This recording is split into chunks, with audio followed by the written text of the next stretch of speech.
मंडळी, आज आपण घेऊन आलेलो आहोत नवीन ब्लॉग. आणि आता आमच्या गावची यात्रा आहे, हुपरी गावची यात्रा.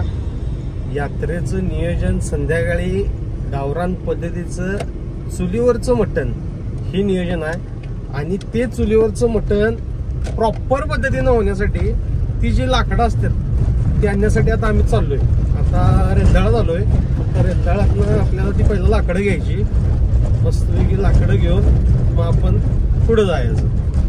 बघत राहा नवीन नवीन नवीन. आता ह्याच्या पुढे तुम्हाला नवीन इंटरेस्टिंग सगळ्या गोष्टी बघायला मिळतील.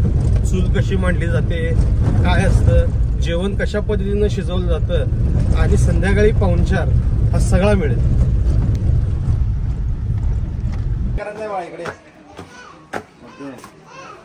चला आज चला आटपाडी.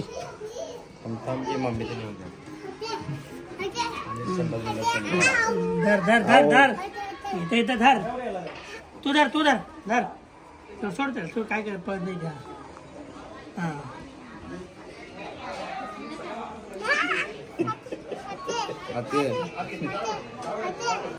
आबा आबा आबा आबा.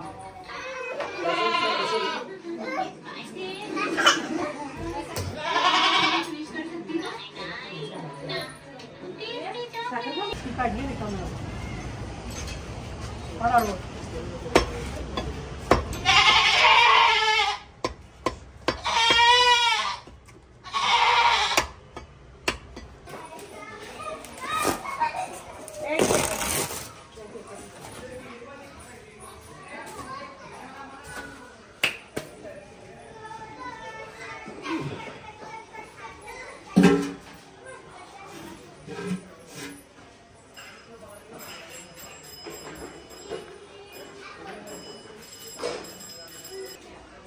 अशा पद्धतीनं आम्ही मस्तपैकी चूल मांडली, लाकडं घातली, पाणी मस्तपैकी तापवायला ठेवले त्याला. आता हे तापू दे पाणी पहिला. मटणाचं काय गणित, मटण ह्यात तिकडं करायचं काय. अरे ते पर्यंत पातेलं. हां हां चूल पेटवली वेळ लागतो रे. ठीक आहे ठीक आहे. हे मटण असं मस्तपैकी उकडायला घातलंय. मटण चरचरीत असं शिजतंय चुलीवर. यामध्ये काय आहे, त्यामध्ये हा असा राईस तयार झालेला आहे. त्या ठिकाणी असा राईस तयार झाला आहे. इथं मटणाचं काम चालू आहे. तिकडं बायका भाकऱ्या भाजल्यात. संदीपराव सदुमा आमच्या आचार्य एक नंबर आहेत मटणाच्या बाबतीत. हुपरीमध्ये चुलीवर जेवण करण्यात एक नंबर. क्वालिटी म्हणजे क्वालिटी करतात. आणि प्रॉपर मटण शिजले का नाही ह्यासाठी सदुमा आधीपासूनच मस्तपैकी का नाही बघत होते. प्रत्येक वेळेला का नाही असं पीस काढायचं आणि आपण बघून घ्यायचं की बाबा एक पीस चेक करायचं की बाबा शिजले का नाही शिजले. प्रॉपर शिजलं असेल ना तरच ती फोडणी टाकतात, अदरवाईज अजिबात टाकत नाहीत. त्यानंतर का नाही त्याने आपलं कांदा कापायला त्यांनी घेतलं.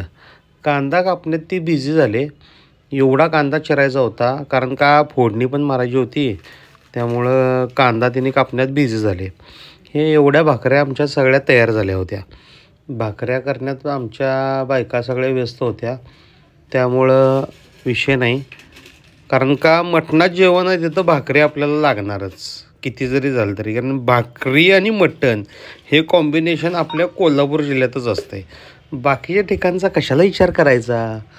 हे अशा पद्धतीनं का नाही मटण आम्ही प्रॉपर शिजवून प्रत्येक पाहुण्यांना किंवा आम्ही जे आमंत्रित होतं त्या सगळ्यांना व्यवस्थित द्यायचं, हेच नियोजन आमच्या ह्याच्यात होतं. त्यामुळं नंतर का नाही कसं झालं, प्रॉपर मटण शिजल्यानंतर सदुमांना ज्या वेळेला कळालं त्यावेळेला सगळं मटण एका साईडला काढून घेतलं. आणि त्यानंतर काय केलं मग तिने फोडणी मारण्याची तयारी चालू केली. हे दुसरं भांडं ज्यामध्ये ते सगळं मटण का नाही असं सेपरेट केलं. सगळं उकडलेलं मटण हो, अगदी चुलीवर शिजलं होतं, त्यामुळं काही विषय नव्हता. चूल मांडलेलीच तेवढ्यासाठी. का तर त्याची क्वालिटी वेगळीच असते. असं मस्तपैकी की नाही सगळं मटण यथेच्छ करून घेतलं आणि त्याच्यामध्ये मग मस्त मसाला वगैरे टाकून की नाही पहिला सगळी त्यांची ग्रेव्ही तयार करून घेतली मटण फ्रायची. मटण फ्रायची ग्रेव्ही तयार करून घेतल्यानंतर की नाही सदुमा आमचे त्यात बिझी झाले. मटणाचा जो मसाला त्यांनी जशा पद्धतीनं सांगितला होता त्या पद्धतीनं आम्ही तयार केला होता. पूर्ण आमचे संदीपराव सगळं पूर्ण हलवत होते कारण का एकजीव व्हायला पाहिजे ना मसाला सगळा. वर एकदम वर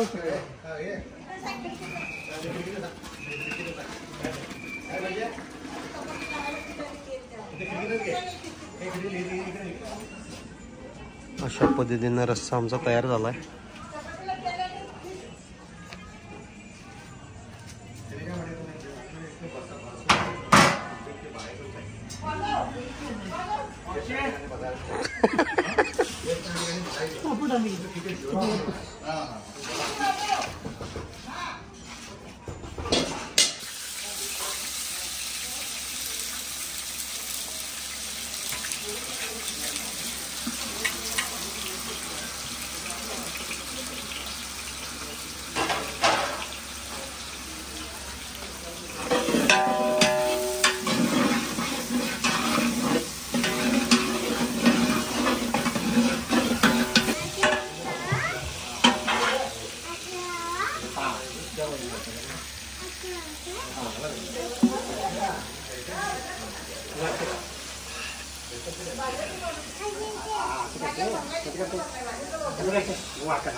तिकीट आठवण काढा.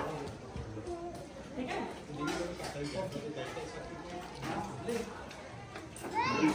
मामा मामा